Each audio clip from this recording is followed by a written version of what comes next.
the sword out, and as soon as you do, two-hand your weapon, because there's no point in guarding in this fight, and just wail on him until you have no stamina, and then dodge out of the way. His moves are relatively easy to dodge, you just have to not suck like I do.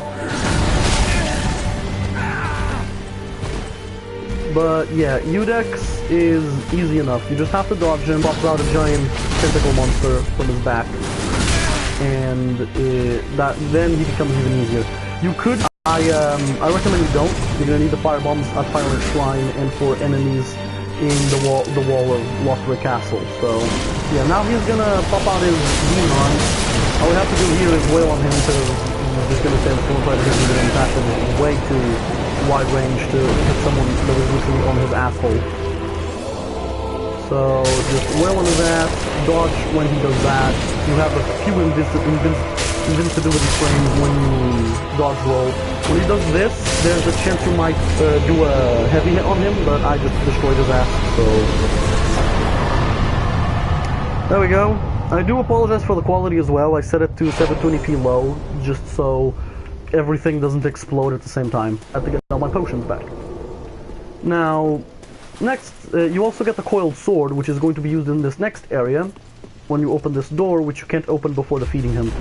It would be totally cheap if you could, so kick his ass, get his stuff, rest of the bonfire to restore your potions if you've used any, and then walk through here. Over here you have the first item of this area, which is the broken straight sword, which I'm going to swiftly sell because you get millions of them dropping from hollow enemies and they literally do no damage. I am not going to do a broken sword run because I am not a sadist fuck. What I am going to do is I'm going to kill these two douchebags and watch them fall off a cliff so I can get these babies homeward bones, which allow you to teleport from anywhere you are to the last bonfire you rested at or to the Firelink Shrine bonfire, which we're going to be unlocking in a few seconds because it's that building over there. Now, the best way to go about getting all the items in this area is just go up these stairs so you don't have to fight any unnecessary enemies, and then go over this way before you go inside of actual Firelink. And you come over here to this tree, and there's an item here, and you can pick it up. In this tree, this item is the East-West shield. Now when you pick this item up, these two dudes are going to get super mad at your existence, so just swiftly murder their asses. I just killed them. This guy dropped an item, so I'm going to grab it. Now, you noticed that when we defeated Gundyr, we got an effect called Embered. Now, because we're made of ash, we can consume embers like we could consume humanity in previous games to gain extra health, summon players, or invade players, be summoned by players, or be invaded by players. Now, there was an ember over there. Here you get a homeward bone, because those are useful. Now, you can drop over here at this tree, and you'll drop into this little cove, which has another ember. And then you can kill this annoying-ass piece of shit dog, which never respawns. I don't know why. I guess they consider him a unique enemy. Because you're not actually meant to see dogs until a few areas later in the game. Now, there is a unique enemy over here, nearby where I got the East-West shield. If you walk up these stairs here, you'll see him over there just being a smug bitch. That's the Master Samurai, and I don't want to fuck with him yet, because he gives a lot of souls, and what I want to do is I want to have the silver serpent ring before the silver serpent covetous ring before I go fuck with him, because that makes soul gain bigger. What I'm gonna do is I'm just gonna stab the coiled sword in here. Yeah, the coiled sword isn't an equipable item until end game. So just stab the coiled sword here. You make the bonfire at Firelink Shrine, and then you just sit down and you restore all your shit. Then this is the Firekeeper. This is Bae. If you emote to her, she actually emotes to you. So if you like wave at her, she emotes back. Like, she has different reactions to different emotes. If there's certain emotes that make her laugh. I don't know if I have any. Maybe if I jump for joy. Yeah, there you go. She left. Yeah, so she's the one that levels you up by taking your souls. Your souls are your level up, like experience, and also your currency. So I'm gonna quickly level up some stuff on her.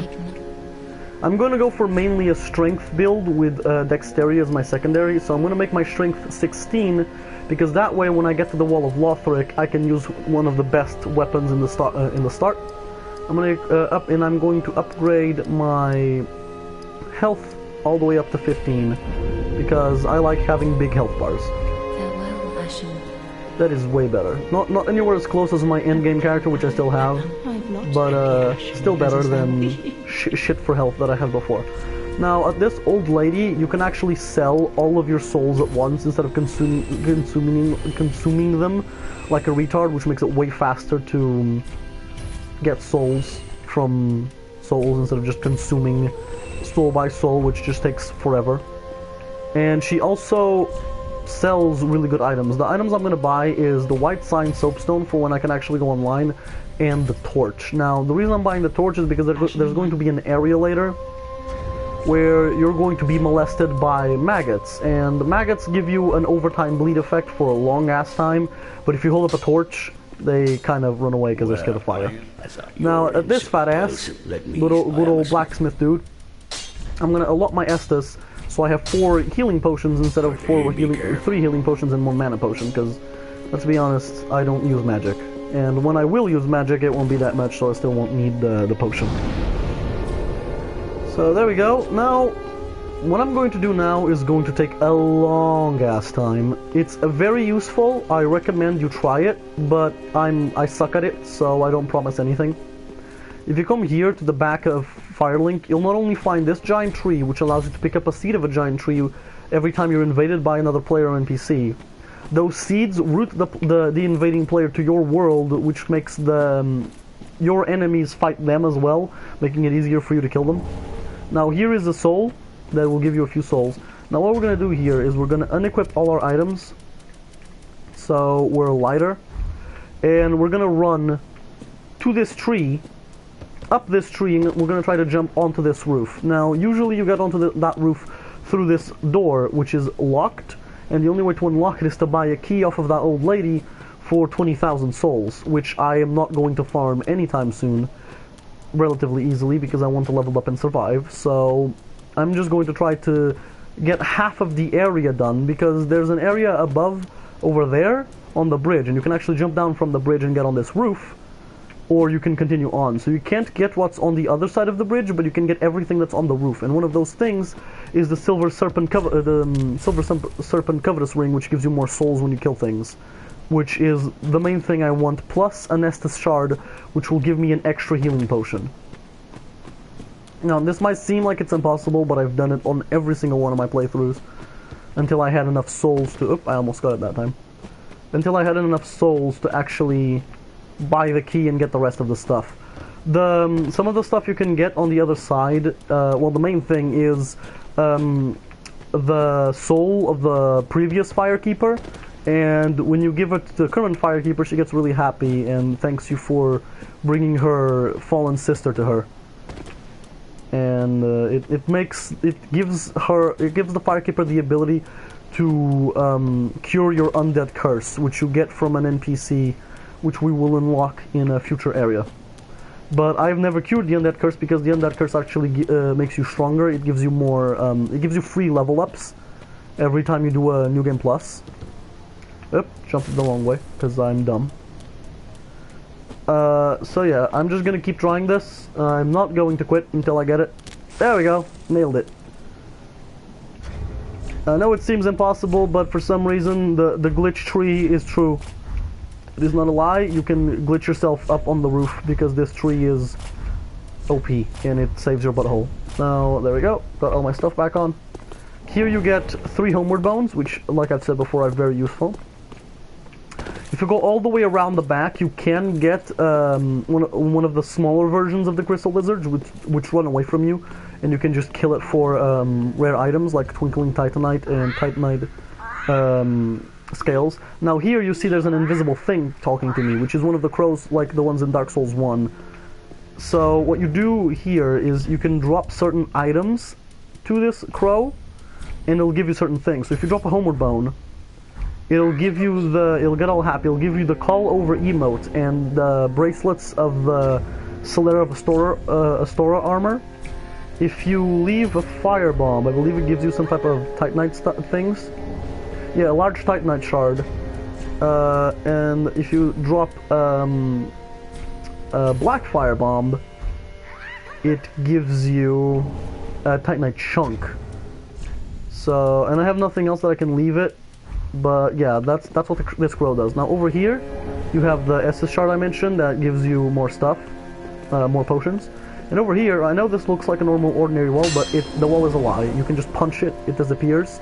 There are loads of these walls scattered around the game, and you just drop down here, there's a chest. Now, this is a good time to mention the chain. If the chain is curled like this, it's a normal chest.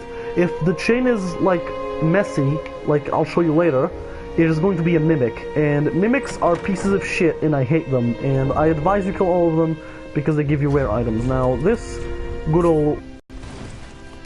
And then you can just drop down here again to the normal Firelink area. And you can just rest here. And there you go. If you talk to this guy right here, he actually gives you the collapse emote, and later he'll give you other things, but right now all he does is give you that crappy emote, which I've never actually used. Now, I'm going to go ahead and sell that one soul we picked up quickly to the old lady, which gives us 200 souls, which is really good, and then I'm going to make our way to our second official area of the game. So this is the Ashen Graveyards, I believe this is what they're called. Yeah, the Cemetery of Ash.